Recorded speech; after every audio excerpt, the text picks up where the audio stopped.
سلام المسيح. الرب يبارككم كل سنة وانتم سالمين. wünsche euch alles Gute zum neues Jahr. عم نعيش سنة بعد سنة ويوم بعد يوم، ساعة بعد ساعة، وهي كلها من محبة الرب. الرب لأنه بحبنا كتير، وهو عم يعطينا هالأيام وهالسنين.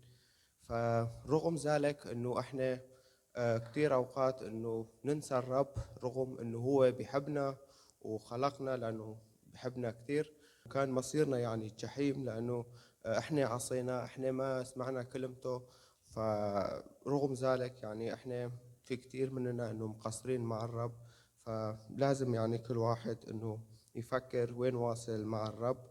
فلازم نشكر الرب على محبته لنا، لأنه هو من محبته خلقنا وبده علاقة وشركة معنا. ومن قال لحواء كمان أنه رح يجي على الأرض بصورة إنسان. موسى كتب هذا الشيء بسفر تكوين 3:15 أنه من نسل حواء رح يجي واحد ويسحق رأس الحية. فبعدها اجى المسيح في لوقا 19:10 فإن ابن الإنسان قد جاء ليبحث عن الهالكين ويخلصهم.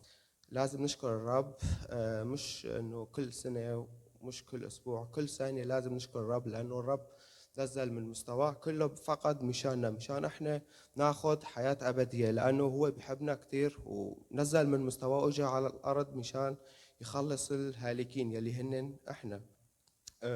حابب انه كلياتنا هيك مع بعض انه نسكر عيوننا هيك فقط دقيقة واحدة ونفكر بمحبة الرب. محبة الرب لنا شقد هي كبيرة، ونشكره كمان. وبس هيك فقط دقيقة واحدة انه نسكر عيوننا مع بعض ونفكر بمحبة الرب يلي اعطانا اياها.